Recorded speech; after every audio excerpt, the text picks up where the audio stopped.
You're listening to Her Hacks Podcast, a podcast by women in cybersecurity for everyone. I'm Christine. And I'm Rebecca. And today we have Tennisha Martin, the founder of BlackGirlsHack with us. Hi, Tennisha. Hi, I'm excited. So Tennisha Martin, as I said, is the founder and executive director of BlackGirlsHack, a BGH Foundation, a national cybersecurity nonprofit organization dedicated to providing education and resources to underserved communities and increasing diversity in cyber. I noticed that you recognize that there are other organizations already catering to women and minorities in cybersecurity, like WeSys. But you're acknowledging that Black women are severely underrepresented in the job force.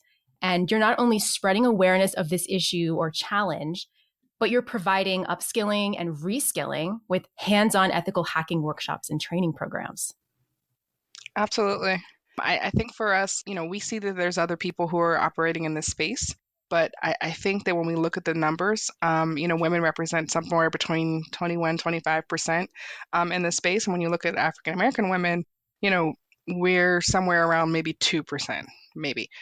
So, although I am a big advocate for women as a whole, I'm also more so of an advocate of Black women because, that's, who I am and what I represent. Yeah, we love that. I mean, I love when there's organizations that help highlight specific groups because I think those can be the most impactful. So we're really glad to have you here. And so you kind of touched on this, but our first question is, what led you to pursue founding BlackGirlsHack? I was actually trying to, we've been around for 4 years now. Twitter just reminded me. So happy anniversary to us. And I was actually in the market looking for a job in cybersecurity. I went to school for computer engineering. And so I had been in quality assurance, audit, like security world, but not necessarily in cybersecurity. So I was actually trying to transition to a job in penetration testing, and I was having a very hard time. I've got, I think at this point, 5 master's degrees, and my undergraduate degree is in electrical and computer engineering, and a whole bunch of certifications, and probably 15 plus years of consulting experience. And I was having a very hard time. I wasn't getting any interviews. I wasn't getting any calls back. Like they weren't even responding. Like it was the craziest ghosting ever. And I said to myself, like, hey, if I'm having a hard time, I realize that there are other people who are probably also having a hard time, who don't have my experience, who don't have my education, who don't have my certifications, right? So I was kind of like, hey, let me, just as a matter of talking about like, best practices, like what are the lessons that I've learned along the way that can help people to be able to, get jobs in this industry. So we literally started as an IG page, and I was just doing, trainings on like YouTube, that walking through boxes on like Hack the Box and Try Hack Me. And somebody was like, hey, you should apply for grants if you were a nonprofit because they can support this type of work that you're doing. And I was like, oh, okay. And I didn't know who they were. And so, but I had been thinking about, turning it into a nonprofit. So I went and I did that. And unfortunately, we didn't get done in time to do the grant that they had recommended because like during COVID, the backup for, nonprofit approvals was like super long. Oh, wow. Yeah, because starting a nonprofit is no joke. We looked into that for this podcast and we were like, so much work. So like, yes, maybe another time. There was like a learning curve for us to even found like an LLC. So I can't imagine all the paperwork and justifications you have to provide for a nonprofit. Yeah, all of the things. So like, that's one of the things that I talk to people about because like if you look at nonprofits, most of them were started by somebody who's like, hey, this has been my experience and I want to advocate on behalf of other people like me, right? So like, it's not normally the case that you have like, for example, men who are saying like, you know what, women really have like a crappy a crappy life in the cybersecurity field. Like we need to just start a whole, nonprofit to make their lives better, right? It's usually the people who are affected by the issue that end up starting them. So like I will talk to people about like, hey, in case you want to go off and your world domination plans include creating a nonprofit one day, this is how to go about that easier. Because the way that I went about it, I actually, applied through a what is it called? Like one of those, like, hey, we'll do this for you as a service. Let's Okay. call it nonprofit Oh, funding as a service. You pay us a certain amount of money. And then I come to find out that the application process for a nonprofit is just like a two-page thing. Right. And so you're paying them thousands of dollars to fill out this form. So that's one of the oh, things that when I wow. talk to people, because I've created LLCs, I've created nonprofits, like I'm like, hey, um, let's figure out how to do this easier. And easier also means like you don't have to pay $2,000 Right. to a It's company kind of a to barrier. make this happen. It is. Oh my gosh, that's like really good information to know. It's hard, like also being the first through it. You had to learn the hard way, but it's awesome that you're like, oh, I learned the hard way and I'm not going to make anybody else learn the hard way, which is how I feel like the cyber industry sometimes is, which is kind of Absolutely. stupid. They're like, try harder, work harder. I suffered, so you also have to suffer. And it's Yes. like, no, really, that's Let's make it easier for So others, right? right. Yeah. I'm a little bit older than you guys, and so I can tell you that the culture, over the past 20 years or so before you guys were even like thought of, was that information was power and that you didn't share information with other people, right? So, like, if you started a job and it was like, oh, well, I could show you how to do these things, or I could be the only person who knows how to do things, and then that allows me to, ensure my place here. And I've never operated like that. There are a lot of people, especially from my generation, who believe that, if you have information, then you can use that and, use it from a position of power. And I believe that information should be shared and it should be communally available, right? My current belief, and I think for a long time, has been like, if I have information, I'm going to show somebody else so that they can basically take my job, but then that'll free me up. I call it succession planning, but like I it love can free that. me up to, take over the world in other ways, right? Because I've now shown somebody like to how to fill this gap. And then I can, go further. So, but it hasn't, most people, especially older folks, that's not the way they operate. They're like, I'm not going to tell you, I'm saying you better read it or you better get it how you live. But it's not going to be because, I've shared the information so that you know what I know. Yeah, I'm glad that there's organizations like yours that are trying to change that because we need that. Because I think that is also one of the hardest things for women. Because if you walk into a room and you're the only woman or you're the only Black woman, like no one is going to talk to you. Like we've experienced that where you walk into a room and no one talks to you. And so you're already at a disadvantage because like, I don't know, because you're a girl. I was a pen tester for at least, I think it was 9 months before I saw another woman hacker, like a Yeah. security consultant. Like they would be like project managers, or not that there's anything wrong with those, but I mean like people who are in the ethical hacking field. And I think it was like maybe a year and some change before I saw another Black woman. And that was like literally the second woman that I saw. When you look at a lot of cybersecurity fields, especially the more technical ones, our numbers are not great. And it's not because we're not able to do the work. It's literally just because, people feel like when they think about what the vibes that they're looking for, what's the culture fit, it doesn't typically involve women. They don't think that women are technical enough or, analytical enough or whatever, reason. So, it'll be like, oh, well, I'll ask harder questions, or I'll otherwise make it harder for them to get into, the field, as a deterrent because I don't think that they're a good fit, you know? Yeah. Yeah. I had a TA in college who, so he was a TA for our class, but I was his research partner on some undergrad research, but he was a grad student. And he was grading the papers for my class. And he was like, some of you girls just don't try very hard. And I was like, what? And then, I mean, he probably wasn't supposed to show me the grades, but I was like, okay, look at how many zeros boys have gotten, like, and just let's count, sir. Because like there's only like 4 girls in the class anyway. So like if one girl does poorly, he's like, oh, all girls are dumb. But when like 5 or 6 guys do poorly, it's just like, is that an anomaly? Like I don't understand. And it's Let's look at the test. Maybe there's a problem there. But like it's right. never like your own bias or like your own, like are you looking to see whether it's a boy or girl before you grade? Like I will literally zip through and grade all of my student stuff and I don't even care whose name it is, but we are also, I think, existing in an online world, whereas a lot of times you physically had to hand in a piece of paper, Right. like, so Yeah. it's a little different. I think being online makes it better because you can be a little more like anonymous, and it was frustrating. I felt like there was his own biases coming into it, and it's like I'm not the representative for all women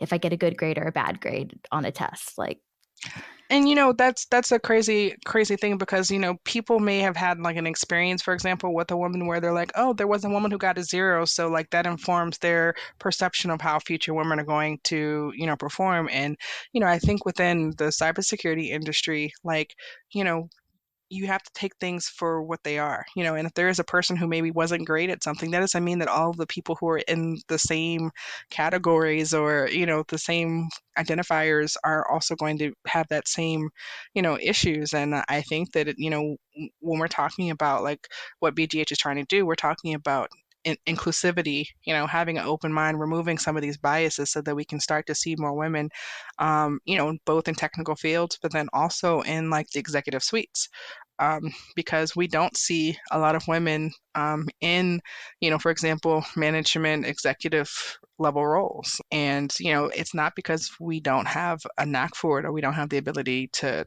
lead at that level. It just has to do with, again, those same biases, which have kept a lot of the industry's others out of the field. yeah, and it's like, are you being set up to fail, or are you being given all of the things that you need to succeed? If somebody's giving you a fair shot, they also need to give you the tools to be able to take that shot, and they can't just be like if somebody said to me, "Christine, we want to give women a chance, and you're going to be a CEO tomorrow." I would fail spectacularly because I have no training in that. And so I love that you are trying to equip people, and you're like, I'm going to give you the tools to get into this field and to be successful. And like by offering training and offering things that they normally don't get, I feel like that's so important. And for And for free. Yeah, free. that's amazing. Like Yeah. you're giving everybody that shot that they need. Especially when I was in college, the hands-on workshops and hands-on training that I did made a huge impact in my ability to be job ready. That's a thing that you can miss if you don't go to a school that offers a lot of extracurriculars or things like that. Absolutely, because like I mentioned before, like I've got a million degrees, and the reason why I kept going back to school was because, I wasn't getting the hands-on skills that I needed. Mm-hmm. I went and did a degree in digital forensics, and I'm like, this is not giving me the hands-on that I need. And I did one in cybersecurity, and it's not, and this, I didn't go to like, the corner store, university or No. anything. I went to reputable universities who did not have, hands-on, I never even heard of a Cali box through most of my education.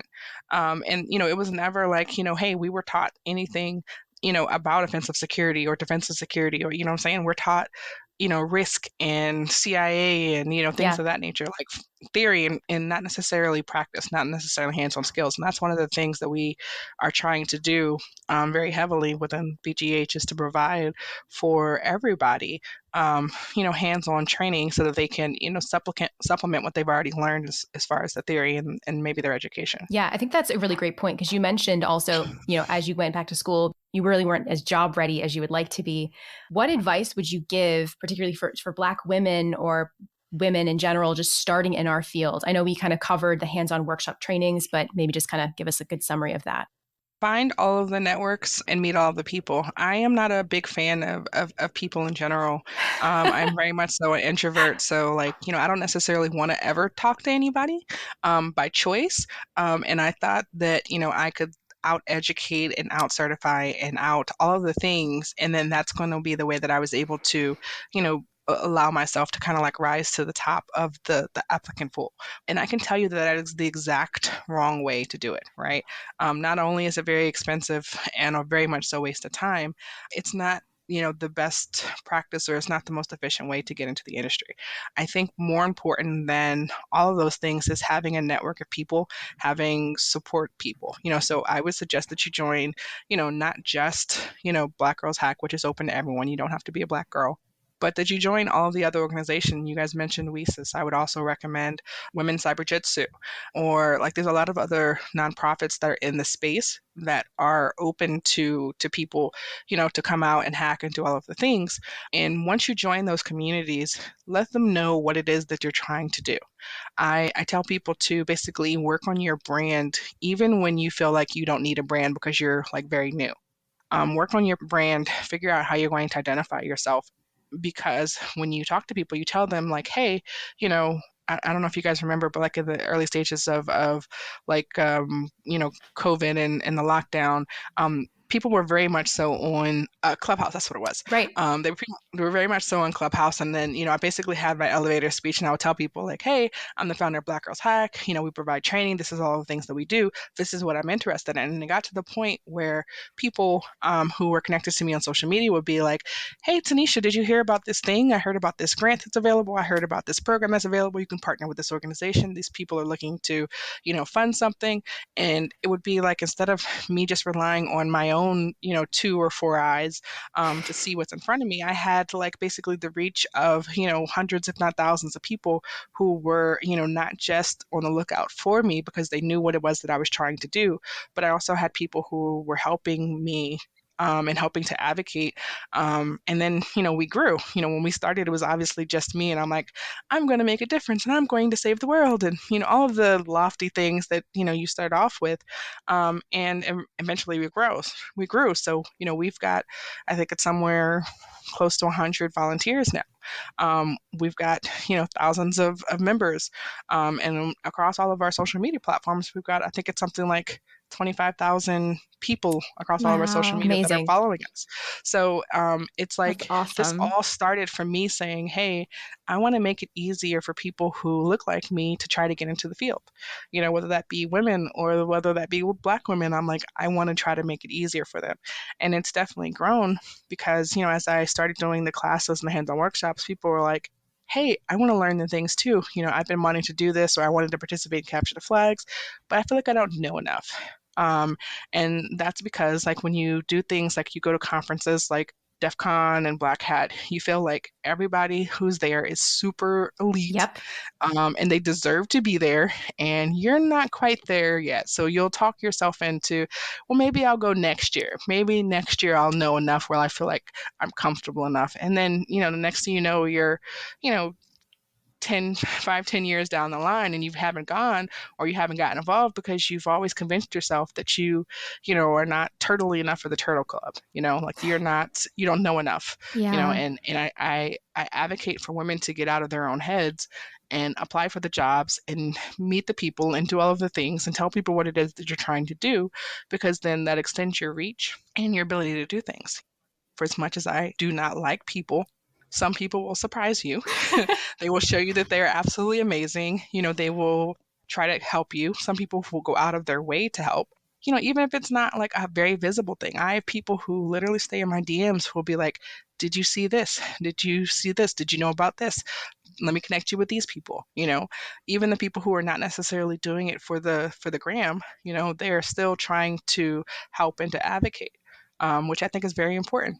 It took me in my first cybersecurity job, I had an IDA license, and it took me 1 year to be brave enough to actually like open IDA and try Oh, reversing, because everybody made it seem like it was this terrible, scary, hard thing. And now, like, I identify as a reverse engineer and I love reversing. And I'm like, this isn't even that hard. Why does everybody act like reverse engineering so hard? It is not hard. And I think for a lot of people, they're me being too scared to open IDA, or opening IDA and not immediately understanding all the bytes and thinking, I'm never going to be able to do this. And so right. I love like organizations like Black Hoodie that do women only reverse engineering trainings for free, because it's like they basically like break down that wall and they're like, it's not actually that hard. So we know that there's been some challenges Black Girls Hack has faced. One of them being Zoom bombings on some of your technical trainings. I was wondering if you wanted to kind of get into that. Yeah. Absolutely. I think like a lot of people during the lockdown, Mhm. we we're doing a lot of our things on Zoom. And, because I wanted it to be open to everybody, I would literally drop like on our socials, like, hey, here's the code, here's the meeting, and, because again, I wanted people to know that, you don't have to be necessarily a Black woman, because a lot of people feel like, hey, like I will get so many emails from people like, hey, I'm a white guy, can I come and participate? And I'm like, why wouldn't you? And but the assumption is because the organization is called Black Girls Hack that you only have to be a Black girl. So anyway, like I would post them so that people who maybe were too shy to come and join our community, if they wanted to just drop in on the training, that they could. Um, and this was before Zoom started actually monitoring social media, and like now they'll actually send you a message like, hey, your password was dropped on a social media site, you should change it immediately because this is a thing. Oh, But we that's so had good they people do that who would, now, but they do, like but what, a year, 2 years too late. But right. you live and you learn. But people would literally drop in, and it would be, people who come in, and it would be like, you know, 10 people who were, 5 people who were like, saying like, bad derogatory terms or like cursing or farting or showing inappropriate videos. And the first time it happened, like I honestly, like I ended up just closing out, and like, because I couldn't get rid of the people fast enough, they were coming in, much more quickly than I could moderate, and I was the only moderator at the time. So, I was trying to not, basically traumatize all the rest of the people in there. Right, So I ended right. up just closing it down, and then I was like crying, and I'm like all emotional, Yeah, and I Yeah, would um, have. I would have cried too. and but then it's happened to other people as well. So we stopped putting our passcodes on things, and then you have to actually be logged into like a meetup or in our actual space in order to get the codes. But it was a whole thing, and I don't necessarily think that it was necessarily just because we were a Black organization. I think it was just people who were like, hey, I'm going to spew hate on whatever it is that they're not, you know and like I said, if it had been just one person, then it wouldn't have been that serious. You block them, you move on with your day. But like it was like a raid almost. Yeah. Like they jump from place to place on like Twitch or YouTube. It was like so many people who just descended upon us, and it was absolutely People crazy. suck. um Yeah. And honestly, they do. I don't want you to kind of gaslight yourself and think, well, maybe it's not just because it's a Black women's organization, because honestly, They might be. I think it is. And like, I mean, women receive a disproportionate amount of hate online. There's been so many things where like a lot of women's groups have had to leave Reddit, but I Yeah, think Black women's groups are even more disproportionately attacked and affected. I mean, Lizzo can't even have her social media open anymore. Absolutely. It's Did so you yeah. annoying. We had our first GirlsHackVillage at DEFCON last year, and there was a tiny mic recording that was posted on DEFCON's page, and I was interviewed, and I was so excited and happy, and it was such a good video, and I watched it back, and I'm like, oh, this is great, it sounds great, don't crazy, and then I looked at the comments, which you should 100% never, look at the comments, and people were so like, it wasn't about the fact that hey, we were bringing a girls hacking village to DEF CON, one of the largest cybersecurity conferences in the world. It wasn't that we are trying to increase diversity, we're trying to change what the field of cybersecurity looks like. It was like, oh, DEF CON is woke, and why are they allowing this, or they shouldn't be allowing these villages, and it was absolutely, and then horrible. And it wasn't focused on like what it was that we're trying to do. It was just more so like, hey, this is a Black group, why would you allow them, or why would this was a girls group, or it used to be that you just had to be a hacker and you had to be good enough, and now they're just letting anybody in, and it was absolutely freaking like horrible. And like for me, I do things to try to like help people, but like I mentioned, I don't necessarily like people, so it didn't necessarily help. Yeah. And there's so many days where I just want to be like, I'm tired of people, I'm tired of peopling, and I don't want to do this anymore. Like there are days where I will literally call like some of my friends who are other nonprofit executive directors or people who run them, and I'll be like, hey, life sucks today, why do we do this? um, and then they'll give you the motivational, like, hey, you're making a difference, and or somebody will send me a message like, hey, you helped me get my first job, or you helped me, whatever. And then, that'll give me enough fuel to, make it another week until I have another meltdown, and I'm like, I don't want to do this anymore. Because it's hard, trying to deal with being, just my identity in this space as a hacker, right? Yeah. And then, having to deal with so much hate, for people who are like, hey, why are you doing this? White men hack too, how people say that on Twitter, Yeah. or, like men hack too, or, and they'll be What like, the fuck? why are we doing this? But, I mean, I think that we see the same types of themes in like the world at large, outside of the cybersecurity industry. Yeah. So, it's not like it's something unique to, what it is that we're trying to do. And we don't have like a big enough of a following. Like if you look at the Weesuses of the world and, some of the other, groups who've been around for a lot longer, they have a much larger presence. So like they have like literally like mobs of people to like, come to their defense. We don't, we've been relatively small, so we don't necessarily have that. Yet. So literally be like me sitting here trying to fight Twitter trolls, online, and it'll be like, you know what? I'm just gonna block these people. Yeah. This is dumb at this Yeah. point. It's exhausting. It's exhausting to receive hate just for existing. It and it is. sucks. I mean, that really ties into like the importance though of having like women-friendly spaces at conferences like this. Yeah. So maybe let's get into GirlsHackVillage. So maybe give a little explanation, even though we know what For our it is, listeners. but give an explanation for the listeners of what it is and how successful it was at DEFCON 30. Absolutely. So there was when we went, actually DEFCON 29. We actually went and we supported Blacks in Cybersecurity Village, which was like the first, Black village at DEFCON. And we were like, oh my gosh! So I went there and I was literally like, we're going to start our own village. I told my team that year, because we actually were there for FuzzCon, for a charity like game show battle, and I was like, we're going to do our own village. So the next year, we applied for the application and we were accepted, and I was like, yes, yay!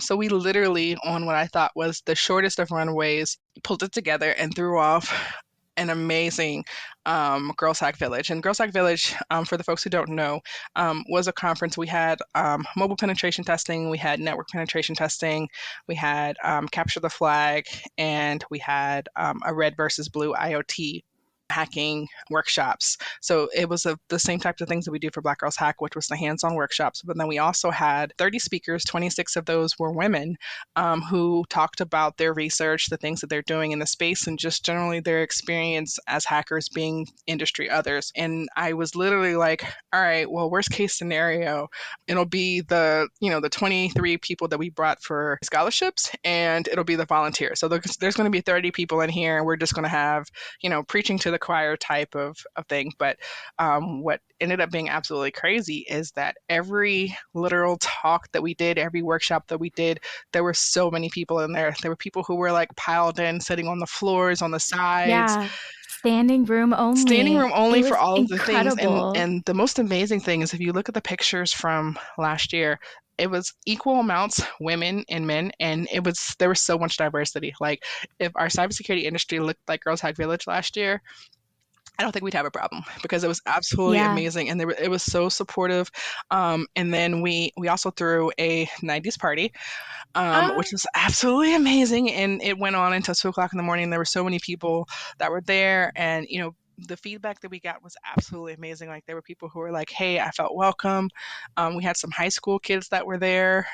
It was absolutely an amazing experience, which for a lot of times women, when they go to cybersecurity conferences, and not just to pick on DEF CON, but like I think as a whole during Hacker Summer Camp, it's not always the safest space to be. Like I would definitely not No. recommend even today for women to go, for example, by themselves, because like we actually have a talk that we did with Dine Initiative, where it's like hey, how to get prepared for Hacker Summer Camp. We're doing another one, I think in July. Tracy Mayliff, InfoSec Sherpa, is doing a webinar how do you, get ready for Hacker Summer Camp? How do you be safe?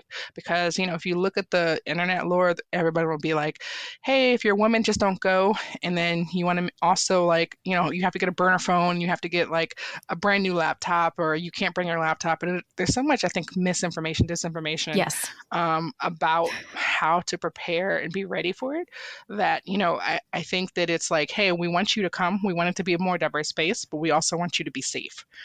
Because it is still, Yeah.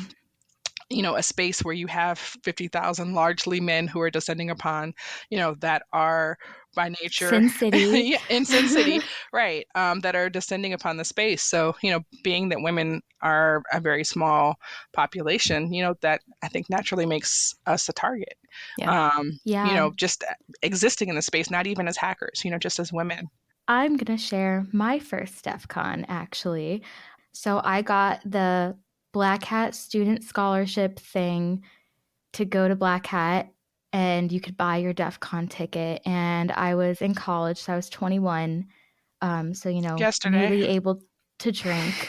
And my parents were like, hell no. They're like, you are not going by yourself to Las Vegas. And my dad is an engineer. And my dad, like, he worked for Bell Labs. He's largely like what got me interested in computers, because I grew up with those like old, handset phones that people would have, and like, he'd tear them apart on his office floor. He worked with like Ken Thompson and Brian Kernigan and Dennis Ritchie. Like he knew all those guys. And so I didn't even know, like, apparently I supposedly met them when I was a child, Aw. but I don't remember that. But I was always interested in computers. We always had a computer. I had like computer games on CD-ROMs. And so my dad was like, because I was like, I have to go. I have to go. I want to work in cybersecurity. My major was computer engineering, not in cybersecurity. And I was like, I want to get a job in cybersecurity. And I feel like this is my only shot, because I have no idea. Like, nobody could give me any advice, because nobody at my university knew anything about how to get a job in cybersecurity. So my dad went with me to DEF CON. Oh. And that's like a little bit embarrassing. Like, I don't like Oh. telling people. Okay. Because it's a little weird, It's like I'm going with my dad, and I'm like a college kid. But it was actually, I I felt love that for you, safe. actually, because I was about to say you Yeah, probably were a lot safer. You don't have to worry about somebody like dropping something in your drink, if your dad is standing right right. next to you, because he's not going to go for Well, it. exactly. Nobody, like, people were not approaching me. Normally, Rebecca and I joke that people always approach me. I think I just like, I don't know if I make too much eye contact or what it is, but people just always come up to me and like say weird shit to me. And like, it's annoying. And so nobody approached me. Or if people did start talking to me and then like my dad kind of came over, they Stop. like got a weird look and walked away. So it was kind of funny being with my dad. And then there was one guy who was talking to me, and I knew he was probably okay, because my dad and I were looking at the books, and this guy was talking to me about a book. And then my dad came over and he started talking to my dad. And I was like, all right, this is a normal guy, because he doesn't see my dad as like a threat. Absolutely. He's just like another Right. person. And I got invited to a party which was going to have people there who worked at like this university in cybersecurity. And of course, I begged my dad. I was like, please let me go. So I was like Cinderella, because I had this midnight cutoff where I was allowed to go until midnight. And I was like, I'm networking. And so I got my business cards when I was there, like from people, and I sent a bunch of emails the next day, and I was like on top of it. And that's how I got my first job, from DEF CON. But like, That's the way it should be. my dad was with me. Later, going to DEF CON with other people did not have great experiences like that. So, like, it shouldn't be like I only feel safe because my dad's with me. Like, it should not be like No. that. And I shouldn't have to feel like I have to travel in a pack of women, but I do. Yeah, because when I first went to DEF CON, I like funded it myself, and I went by myself, but my friend Guion was with me. And I noticed when I was with him, I was not approached, but when I was by myself, I was approached. So it's just a very interesting dynamic of experiences with that, I think. Yeah. Yeah, it's hard. It's hard because we have to like build these communities for ourselves, because I don't know. I also honestly don't like Vegas that much. Like, I just kind of feel like it's hot. everyone's drunk and someone's going to hit on me and I have to pretend my boyfriend's coming right yeah. outside or something. Like, I get it. that's actually something that we wanted to talk about because having these women-only spaces mean that I don't have to bring my dad with me to DEFCON. Like, I can walk into a room, and I remember walking into GirlsHackVillage and kind of like exhaling, and I didn't even realize it until I got there.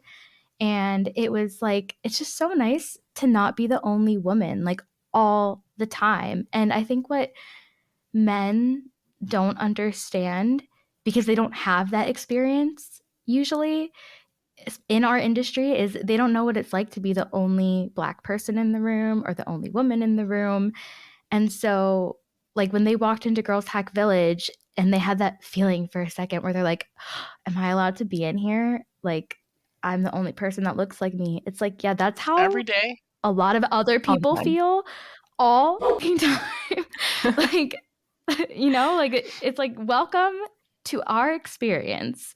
And I feel like it's important for them to feel that sometimes because that's the only way for them to understand why we need to The have those spaces. And spaces. I agree completely. And I think that, for us, when we did not get accepted this year at DEFCON 31, I tried to have a conversation with the DEFCON leadership and say, hey, do you guys understand the impact of this decision, right? On its face, maybe you're like, hey, we're just not accepting a group, right?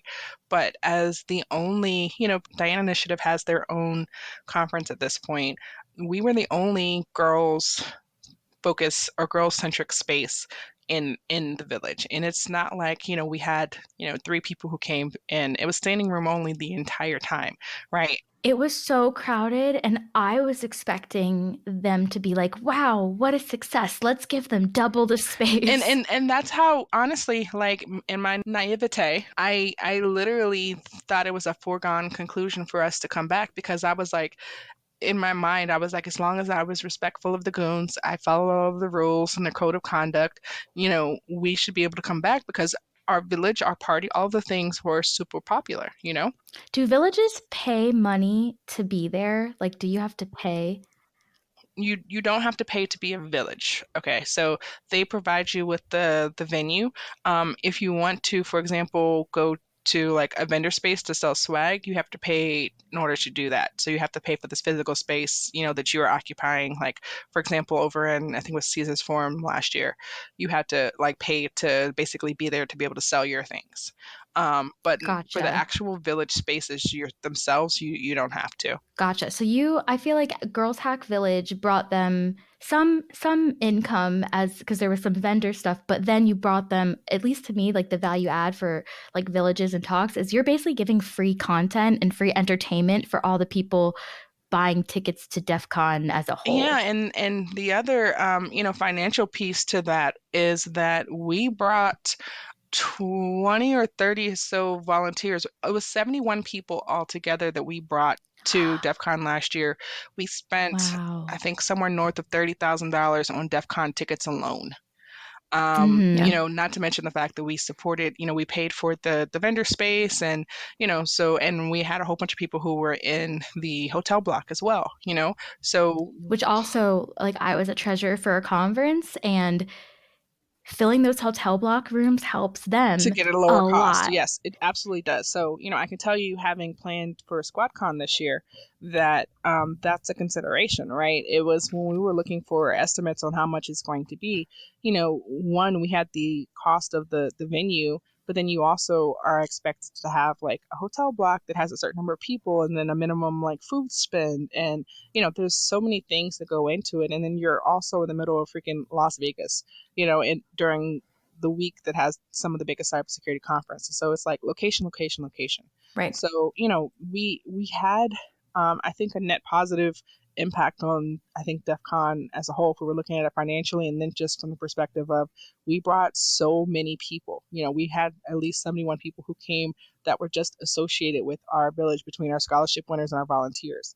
So, we felt like, at the end, like, hey, as long as we follow the code of conduct at the end of the day, we should be good and we should be invited back next year. No, we were not invited If you back. could speculate, if you care to, what did they say and why do you think they didn't allow you back? So what they said was that they basically changed the criteria of what was considered a village. They said that, hey, you did IoT, we have an IoT village. You did mobile testing, we've got like, a village for that. You did red team stuff, that we have a village for that. So they basically said that there's nothing that our village brought to the DEFCON body of knowledge and training that people could not have gotten anywhere else. Not considering the fact that we were a safe space for women and, also men, or people who were relatively new to the thing. Because, like I said, there's a certain amount of prestige that comes with, like this is DEF CON, so Yes. like if you are not like an elite hacker, you shouldn't necessarily even step off of the plane. So they discounted that, and all they said was, hey, we have other villages that are doing the same types of trainings that you are. They don't see the value in having women speakers, for example. That was the other thing that we said. And I, like I mentioned, I tried to speak to their leadership, and I tried to say, hey, do you understand the larger implication of this, right? Um, and they were like, well, hey, we didn't single you out because we also didn't invite QueerCon back for as a village, or EFF, I think it was, and VetCon. And to me, it was like, how do you double down? Like, hey, we didn't bring, back the LGBTQ folks Right. because they're also not a village, they're a community. They said that they didn't see us as being confined by four walls, more of a like affinity group type of thing. We didn't invite back the LGBTQIA. We did not invite back the vets. We did not invite back mental health, because all of those things, you can be someone who has mental health issues in red team village or blue team village. We already have all of the hacking things, so we don't need any additional, what I'm saying, like we don't need what it is that you're bringing. And they at some point were like, well, hey, but you can still come and sell things into in our space, in our vendor space. So you can still pay us a Right. That you fee. pay money for. No, so Hmm. after some conversations, they eventually agreed to give us a bigger table and that we would not have to pay. But Nice. initially, their thing was like, how you can still come and be in the vendor space. But we had started planning for a 3-day mini conference the month after DEF CON ended. Because like I mentioned, by the time we got accepted last year, our runway was super short. So like we literally put together what was a wildly successful conference in a matter of like a month or so. And I was like, we're not going to do that next year. Next year we're starting, literally you could take a month off, relax the month of September, and then we're right back at it. And we will have literally been meeting, nonstop since October, to plan for what we thought was, GirlsHackVillage at DEFCON 31.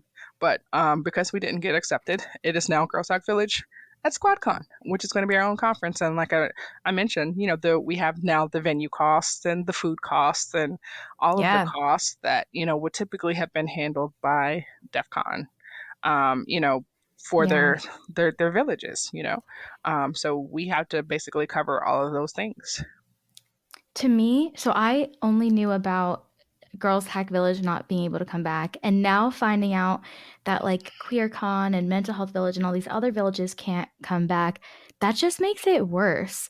Like that's not better. That's like, oh, I thought DEF CON was moving towards something better because DEF CON originally used to be not welcoming at all. They used to like, I think they would play porn or something during DEF CON CTF. Like it used to be, and there's the booth babes at Black Hat. It was not welcoming and it was toxic for women. Like women would not want to go to DEF CON 20 years ago, I don't think.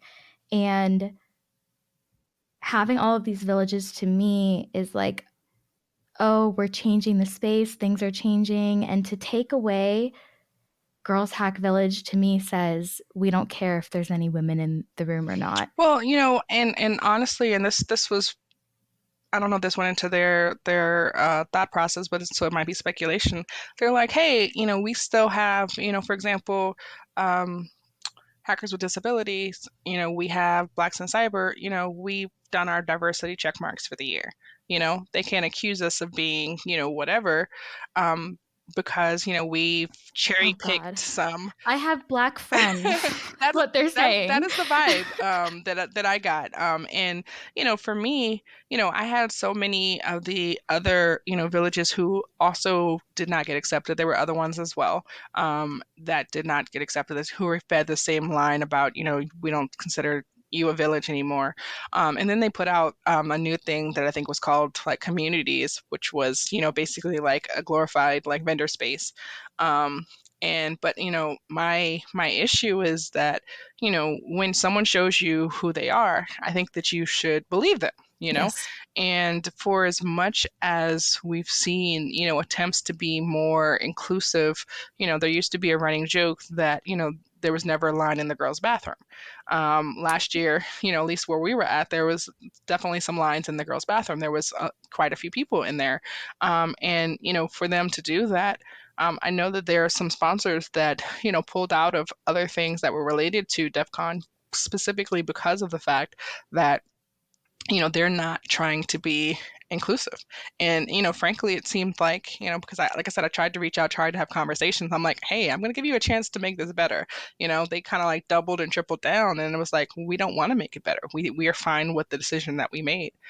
And I don't think that they've to date said anything about the fact because at the end of the day, when you're a monolith, do you necessarily care about what a group that maybe represents 20 or so percent of the hacker community, even though it's 50% of the world, do you care what it is, how they feel, like in the grand scheme of Right. things, we're small guys, we don't necessarily matter, and I think that, Yeah. one of the things I know I appreciate is that when we stepped out on faith and we said, hey, we're going to have our own conference, we're going to, we don't need a seat at your table, we're going to make our own, you know, our sponsors came and, they supported us. They came out and we ended up with a super short run that way. Again, so, next year I'll be saying the same thing, like, we will not be doing this next year. We're going to start planning early. But, we have been able to, at least be able to cover the cost of, us having the event. We may not be able to bring as many people as we brought last year and do the things that we did last year, but SquadCon is happening. So I'm super excited. Tickets are on sale now. That's awesome. Yeah. Yeah, so let us know what are the dates and the location of Yeah. And what is SquadCon? SquadCon? Give us. Yes. So SquadCon, we actually had the opportunity to say, hey, this could just be Girls Hack Con or Girls Hack Village Con or something like that.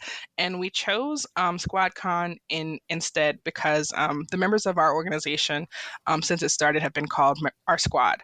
And even though we're a girls organization, I get a lot of times people who are saying, hey, I'm a white guy, can I come? So we called it SquadCon because we wanted it to be reflective of the inclusive community that we're trying to, basically build. And we wanted everybody to know that they can come.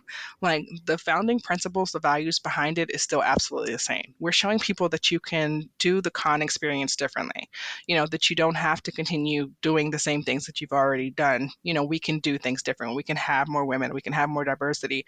We can be the change that we want to see. So we've still got, a bunch of amazing women speakers. We sent out our first speaker acceptances today. I think so far, I think 60% of the folks who got messages were women. So it's still like trying to promote, inclusivity. A lot of times women don't even get an opportunity at larger conferences. Right. And then it's 3 days, so it's August 10th through the 12th. It's at the Industrial Event Space, which is off the Strip, but we will have a shuttle that is going from the Strip to our industrial event space where the conference is, and then it'll also go to our hotel, which is going to be the Strat.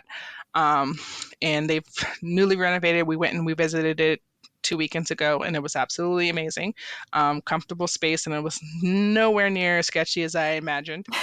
No shade to them, but Yay. because it's Yay. off strip, I was like, oh well. So we were able to get some absolutely amazing quotes, or what are they called?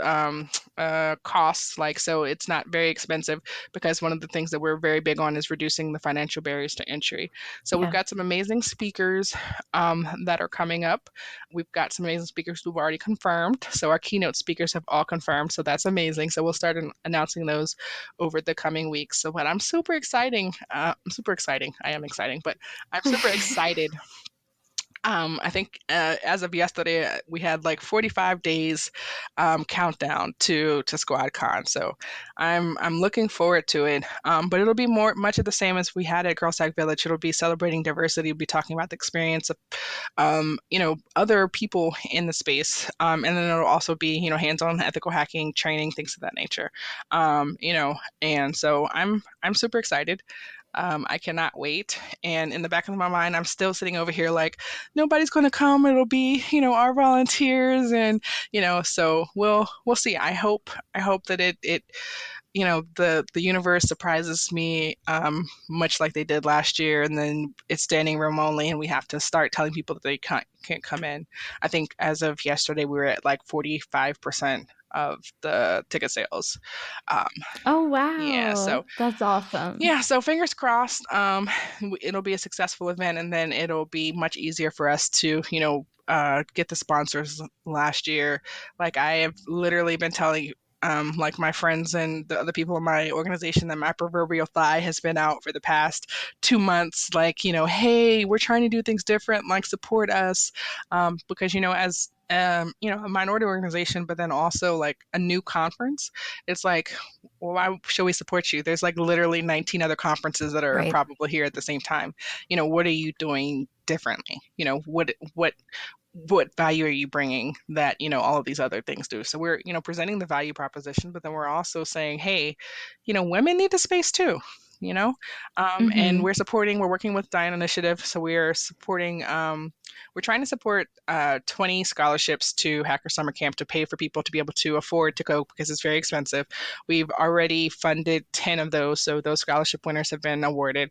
So my hope is that we'll still be able to raise enough money to be able to get another 10 people, so that we can, at least come close to what we did last year, which was 23 scholarship winners, so that they can have that experience. Because it shouldn't have to be that you have to be rich or wealthy, or Right. whatever, or your job paying for it in order for you to be able to come. Because if you are new to cyber, or you haven't got a job yet, you're not actually in cyber, your job's not going to be like, hey, I'm going to pay for you to go to a whole conference. So we want those folks who Yeah. are underrepresented to be able to come. Right. Yeah, and even DEFCON, they raised their prices a ridiculous amount this year. It was $360 for a ticket last year, and now it's $460. Yeah. So, considering how much less quality content is going to be Right. there because Girls Hack Village won't be there, I'll be interested to see what they're offering for this extra $100. Yeah, but you know what? Like, the cost of everything, I think, has been getting much more expensive. I don't see how you can kind of like justify a jump of $100. That's like more than a I 3% agree. cost of living, or whatever the case may be. Right. But I imagine that the hotels are saying, like, hey, we need more money because more people are coming outside, and like, I don't want to justify it because I'm upset with them today. But you never know. No slack. Yeah. And Her Hacks podcast is committed to fair reporting practices. And we did reach out to DEF CON for comment, and they did not reply to our messages. Very on brand. It is very hard to stay, I think, uncommitted, or unemotional when you see something that you feel like should be different, and you wonder like why other people don't see it that way as well.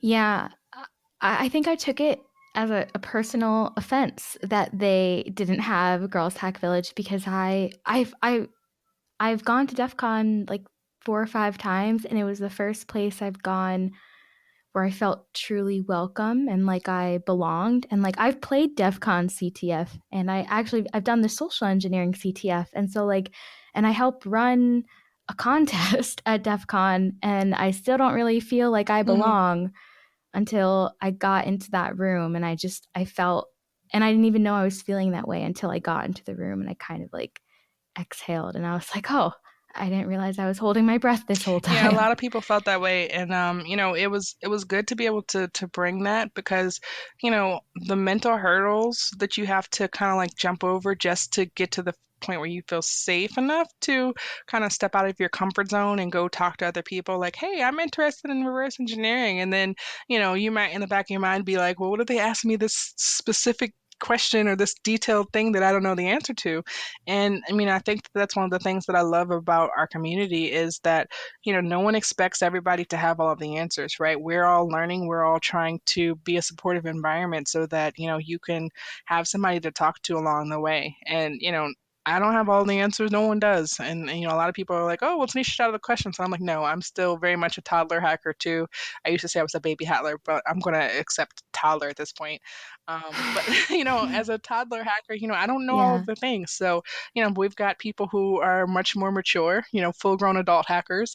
So, we can ask those folks, and we've got a supportive community where it's like, you don't have to worry about like being judged and, where everybody is welcome. The only people who are not welcome in our community is jerks. That is literally the only, Mm-hmm. asterisk for, our inclusivity policy. Yeah, that's amazing. Yeah, I definitely like I'm so happy that you're not going down without a fight. SquadCon is keeping Girls Hack Village because we need spaces like that. And like what is a affinity group if not a people that like to get together and do something similar, Absolutely. like girls who like to hack, or so I definitely don't buy their way of trying to explain it away, like uh, RF Village or the ham radio village, Affinity. like that's just a bunch of that's an affinity for ham radio, like cyber policy, an affinity for cyber policy. So like I really like talking about women in cybersecurity and I have a podcast about it. So why can't we have a Absolutely. village at DEF CON? Doesn't make sense to me that they took them all away, and it doesn't make them look better that they're doing it to everybody. Like that's just It doesn't. But, I yeah. mean, until I think their community as a whole, stands against it, until they have people even within the majority of men that come who say that this is not okay, there's no reason for them to change. They can make $100 price increase. They can, basically do whatever they want because, who's going to tell them that they can't? People are still going to come. The joke is always DEF CON is canceled, right? But until we proverbially cancel Yep. them, till we actually cancel them, they're not going to change. And I think that it's general consensus that they do. It's not just, well, hey, we're making everybody happy except for the Black women or, except for the women. It's a lot of people feel like things need to change. Con differently. Con differently. Absolutely. Yeah. Go to SquadCon. Yes, tickets on sale now. SquadCon.me. Well, we know that we never can see the future, but we would love to know, where do you see Black Girls Hack heading over the next few years? I 100% would love to, I think from an administrative perspective, like to get our volunteers paid. We are a volunteer organization, and for the most part, we are not getting paid.